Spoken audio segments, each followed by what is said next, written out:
श्री गणेशाय नमः. संपूर्ण महाभारत मराठीमध्ये भाग 33. चला चला माझे भाऊ तर नष्ट नाही ना झाले, दुर्योधनाने म्हटले. भीष्म, द्रोण, कृप यांनी शोक करण्यास सुरुवात केली. सर्वजण वारणावताला आले. विदुराने पूर्वी पाठविलेला खनकही उत्साहाने आला. घरांच्या अवशेषातून अस्थी जमा केल्या गेल्या. ही स्त्रीची आकृती दिसते, एक जाणता म्हणाला. हे 5 भाऊ, हाय हाय, सारे पांडव जळाले. पण 6वी आकृती कोणाची? राग झाली आहे तरी याच्या अंगावरचे लोहाचे एक आभूषण मात्र उरले आहे. दुर्योधनाने म्हटले, हाय रे पुरोचना. त्याने खोटाच आक्रोश केला. पुरोचन तेथेच राहत होता हे त्याला ठाऊक होते. तो जळून मेला तर त्यात दुर्योधनाचे गुप्त कपट ते गुप्तच राहणार होते. दुर्योधनाने वरवर मात्र सर्वांसाठी शोक केला. त्यातच खनकाने तर सहाय्यकांसह त्या घराचे सारे अवशेष खणून भूमी सारखी करून घेतली. विवराचा मागमूसही त्याने ठेवला नाही. विदुर दुरूनच पाहत होता. अस्थी त्या अपरिचित भिल्लाच्या हस्ती हस्तिनापुराला नेल्या गेल्या. पांडवांसाठी हस्तिनापूर रडत होते. कुंतीबद्दल करुणेने कळवळत होते. विदुर मात्र आपल्या घरी विचारमग्न होता. गंगेच्या तीरावर विदुराचा एक नावाडी मित्र पांडवांची वाट पाहत होता. खुनेचे शब्द बोलून त्याने धर्मासह सर्वांना गंगेच्या पलीकडे उतरविले. पांडवांनी भीमाच्या साह्याने अरण्यातूनच फारच्या दूरच्या देशात गमन केले. इकडे विदुर भविष्यकाळाची वाट पाहत राहिला. सौतीने एवढी गोष्ट सांगून सर्व श्रोत्यांच्या मुद्रांकडे पाहिले. उत्सुकतेचा विचार लहरी त्यांच्याकडे जणू काही वातावरणातून येऊन आपटत होत्या आणि गोष्टीत जास्त खंड पडणे योग्य नाही असे समजून तो सांगू लागला की भीमाचे साह्य नसते तर त्या दूरदेशी पांडवांची धडगत नव्हती. कसे ते ऐका. तर श्रोत्यो, आपण ऐकत आहात संपूर्ण महाभारत मराठीमध्ये. त्यातील पहिला पर्व आहे आदी पर्व. त्यातले आपण आता प्रकरण 12 पाहणार आहोत, बकासुराचा वध. एकूण 18 पर्व असणार आहेत. प्रत्येकामध्ये वेगवेगळे प्रकरण असणार आहेत. तर पहिल्याच पर्वातील हे 12वे प्रकरण आहे बकासुराचा वध. चॅनलवर नवीन असतात तर चॅनलला लगेच सबस्क्राईब करा. व्हिडिओला लाईक करायला विसरू नका. व्हिडिओला जास्तीत जास्त शेअर करा. सध्या 2025 मध्ये आपण ऐकत आहात महाभारत. एकूण 400 ते 500 अध्याय भाग होणार आहेत या महाभारताचे. तर जास्त वेळ न लावता मागील जर भाग पाहिले नसतील तर ते देखील पाहून घ्या. पुढे कथा चालू करत आहे बकासुराचा वध.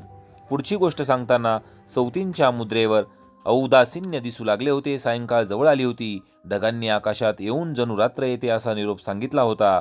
गोष्टीत सर्वांना रस होता, पण तरुणांना जास्त रस होता. सौती म्हणाले, ऐका भीमा, मला फार भूक लागली रे. भीमा, पाणी कुठेच दिसत नाही रे. भीमा, अरे नाही हो. पाय उठत आता. डोळ्यांसमोर अंधार येतोय. ते दूर पक्षी उडत जात आहेत, तिकडे पाणी असेल का? पण जाणार कसे आपण तिकडे? छे, त्या लाखेच्या घरातून सुटलो, पण आता लपत छपत राहणे कठीण आहे. आई, असे धीर सोडून कसे चालेल? तुम्ही इथेच थांबा, मी एकटा जातो आणि पाणी आणतो. असे काय करतोस सहदेवा? अर्जुना, अरे त्याची शुद्ध हरपली.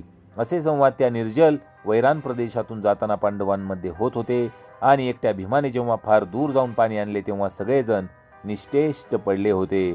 श्रम, तहान, भूक, भय, निराशा, अपमान, चीड सारे काही एकवटून पांडवांवर आघात झाला होता.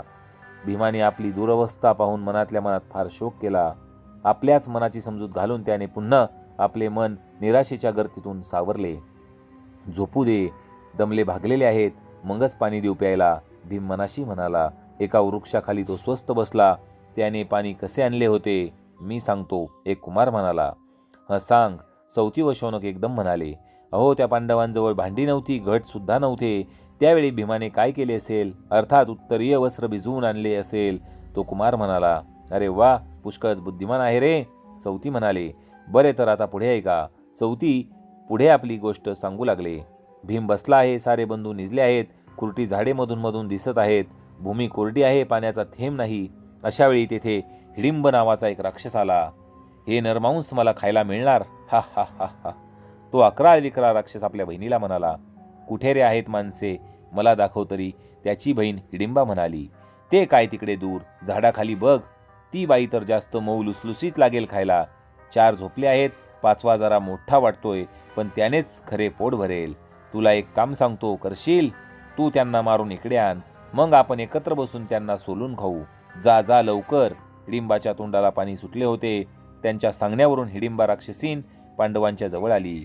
दुरून हळूहळू पाय न वाजवता झाडाझुडपांच्या खुरट्या आडोशांचा आधार घेत ती जवळ आली आणि तिने भीमाला पाहिले. मात्र तिला तो फारच आवडला म्हणजे खायला नव्हे, लग्न करायला.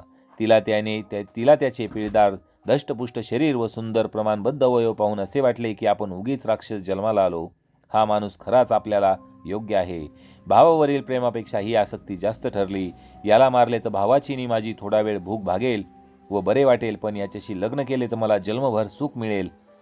असा विचार करून तिने अप्रतिम सुंदर अशा मनुष्यश्रीचे रूप घेतले. भीमासमोर ती आली. लाजत लाजत कटाक्ष फेरीत मधुर शब्दात तिने त्याच्यावर मोहिनी टाकण्याचा प्रयत्न केला. त्याची सर्व विचारपूस केली. इथे राक्षस राहतो, तो तुम्हाला खाऊन टाकील, पण मला एक लपण्याची जागा माहीत आहे.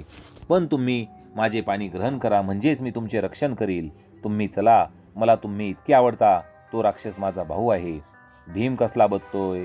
त्याने तिला चक्क नकार दिला. तो येत नाही असे पाहून ती म्हणाली, तुम्ही या भावांना जागे करा, त्यांच्याही संरक्षणाची मी युक्ती करील.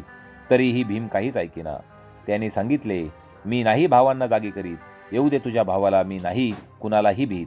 हिडिंबेला विलंब झाला म्हणून तो अकराळ विकराळ राक्षस धावतच तिथे आला. तो येते असे पाहून तिने पुन्हा भीमाला वळवण्याचा प्रयत्न केला, पण भीमाने मुळीच दाद दिली नाही. दानादन पावले टाकीत भीमापुढे हिडिंबा आला. त्याने हिडिंबेकडे पाहिले. तो ती सुंदर स्त्रीसारखी दिसली. तिच्या ह्या मायावी रूपाने तर तो अधिकच चिडला. कुलटे, व्याभिचारिणी, फार नटतेस नाही का? तुला काय सांगितले आणि तू काय केलेस? या जाड्यावर तुझे मन गेले काय? नाहीतरी अशी हुरळून हे भुरळ पाडणारे रूप कशाला घेतले असतेस? थांब, तुला पण मारून टाकतो. माझ्या पोटात इथे आग पेटली आहे आणि तुला हे चाळे सुचतात? असे बडबडत तो पांडवांकडे प्रथम धावला. भीमाने त्याला अडवले. लाथाबुक्क्यांनी मारीत दूर नेले. तो ओरडू लागला. पांडव व कुंती यांना जाग आली. पाहतात तो समोर एक नाजूक सुंदर तरुणी नटलेली. कुंतीला नवल वाटले. तिने विचारले, कोण तू? हिडिंबेने सांगून टाकले, तो दूर माझा भाऊ आहे. त्या दृढ शरीराच्या पराक्रमी पुरुषाशी तो युद्ध करतोय. तो हिडिंब नरभक्षक आहे. माझे मन त्या पुरुषावर गेले. मी तुम्हाला मारायला आले होते, पण मलाच माणसाचे रूप घ्यावेसे वाटले. कुंतीने अर्जुनाला व नकुल सहदेवांना भीमाच्या मदतीला पाठवले, पण त्यांच्या मदतीची आवश्यकता पडलीच नाही. भीमाने त्या राक्षसाला बुकलून व तुडवून मारले. हिडिंबेने कुंतीजवळ आपले मनोगत उघड केले. ती म्हणाली, हे साध्वी, पुरुषांशिवाय स्त्रियांची कशी स्थिती होते हे मी आपल्याला सांगायला पाहिजे का? मला आपण नाही म्हणू नका. तुमचा मुलगा मला आवडला आहे. मला जर त्याने स्वीकारले नाही तर मी मरेल. मी जातीबाहेर आले आहे. माझा भाऊ मेलाय. मला आता काही अन्य मार्ग उरलाच नाही. तुम्हाला मी वचन देते, मी त्याला परत आणून देईल. तुम्हा सर्वांना मी सहाय्य करील, मार्ग दाखवील, झपाट्याने कुठेही घेऊन जाईल.